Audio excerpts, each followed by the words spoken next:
O automobilismo é um esporte de ciclos. Equipes surgem, crescem, atingem o auge, entram em declínio e, algumas vezes, renascem das cinzas em projetos renovados. A Fórmula 1, por sua natureza altamente competitiva e tecnológica, é um reflexo vivo desse movimento constante. Hoje, o centro das atenções está em Enville, na Suíça, sede da Sauber, uma equipe que já foi considerada um laboratório de talentos, viveu períodos de relevância e queda, e agora se prepara para dar um passo gigantesco, se tornar, oficialmente, a equipe de fábrica da Audi a partir de 2026. Esse processo, entretanto, não é simples. A entrada de uma montadora na Fórmula 1 exige adaptações profundas. Novos motores, estruturas de engenharia, centros de desenvolvimento e até mudanças de cultura corporativa. Não é exagero dizer que se trata de uma revolução interna. Para a Audi, gigante alemã reconhecida pela excelência em competições como Le Mans e pela força tecnológica de seus carros de rua, o desafio é monumental.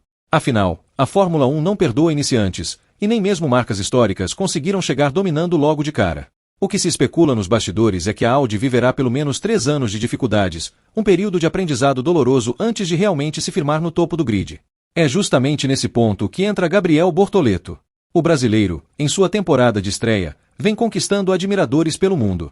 Seus desempenhos consistentes, sua frieza diante da pressão e sua capacidade de evolução em tão pouco tempo o colocaram como um dos jovens mais promissores da Fórmula 1 atual. Para o Brasil, a presença de Bortoleto é um sopro de esperança, depois de anos de espera por um sucessor digno de Ayrton Senna e Felipe Massa.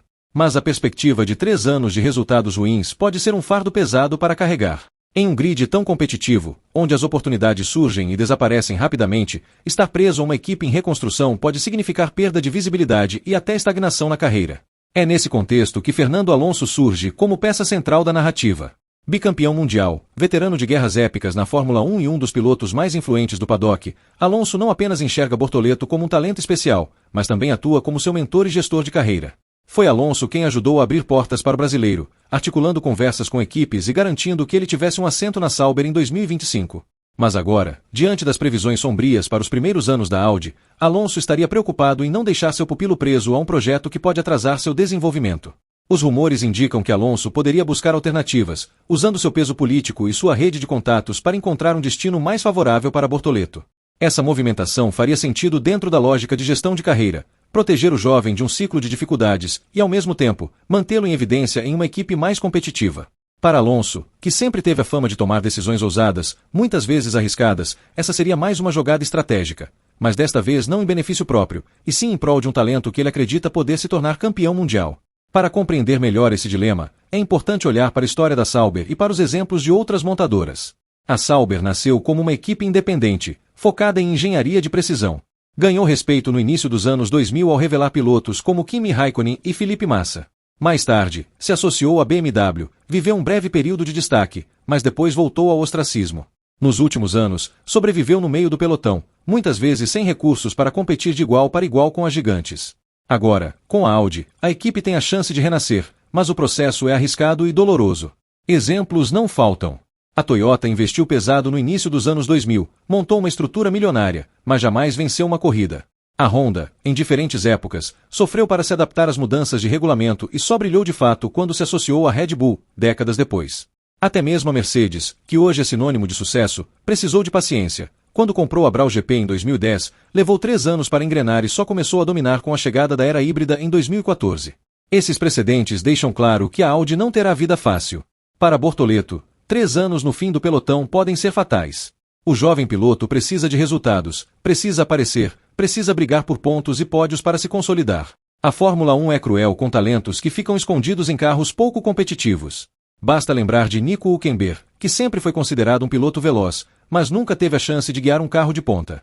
Ou de Stoffel Vandoorne, que chegou à F1 com grande hype e acabou desaparecendo no caos da McLaren em reconstrução. Alonso sabe disso. Ele mesmo viveu fases de escolhas complicadas, como quando deixou a Ferrari antes do auge da Mercedes ou quando apostou na McLaren Honda em 2015, mergulhando em anos de frustração. É natural que não queira que seu pupilo repita esse caminho. Mas também existe um outro lado. Ficar na Audi pode ser arriscado no curto prazo, mas pode trazer recompensas no longo prazo. Se Bortoleto for paciente e se consolidar como líder do projeto, pode colher frutos enormes quando a equipe finalmente engrenar. Foi assim com Lewis Hamilton, que em 2013 deixou a McLaren vencedora para apostar na Mercedes. Naquele momento, muitos acharam que era um erro, mas um ano depois a equipe iniciou a era híbrida com domínio absoluto, e Hamilton se tornou um dos maiores campeões da história. O mesmo pode acontecer com a Audi. Se acertar no projeto, pode transformar Bortoleto em protagonista de uma nova era. É esse dilema que torna o cenário tão fascinante. De um lado, a segurança de buscar um assento em uma equipe já consolidada, talvez até em uma estrutura como Aston Martin ou McLaren, onde Alonso tem influência. De outro, o risco calculado de apostar no projeto Audi e se tornar o rosto da equipe, com chances de brilhar a médio e longo prazo. Os rumores de que Alonso estaria disposto a tirar Bortoleto da Sauber mostram, acima de tudo, a seriedade com que o espanhol trata a carreira de seu pupilo. Não se trata apenas de gerir contratos, mas de pensar estrategicamente o futuro. Para o Brasil, essa discussão é motivo de esperança e ansiedade. De esperança, porque mostra que Bortoleto já é visto como um ativo precioso no paddock, alguém que pode mudar o jogo. De ansiedade, porque o futuro ainda é incerto e as decisões tomadas agora podem definir toda a trajetória de sua carreira. O paddock da Fórmula 1 é cheio de especulações, e nem todas se confirmam. Mas o simples fato de esse rumor existir já demonstra a importância de Bortoleto no cenário atual. Ele deixou de ser apenas um estreante promissor para se tornar peça central em discussões sobre o futuro de uma das maiores montadoras do mundo na Fórmula 1. Independentemente do que acontecer, uma coisa é certa: o nome de Gabriel Bortoleto continuará em evidência. Seja como o rosto do projeto Audi, enfrentando anos difíceis em busca de recompensas futuras, seja como a próxima grande transferência articulada por Alonso, seu destino será acompanhado de perto por milhões de torcedores brasileiros e apaixonados pela Fórmula 1 em todo o mundo. O tempo dirá se Alonso decidirá proteger Bortoleto de 3 anos de dificuldades ou se apostará na paciência e no potencial de crescimento da Audi. O que não resta dúvida é que estamos diante de um momento crucial, em que escolhas estratégicas podem moldar o futuro não apenas de um piloto, mas de uma nação que sonha em voltar ao topo do automobilismo.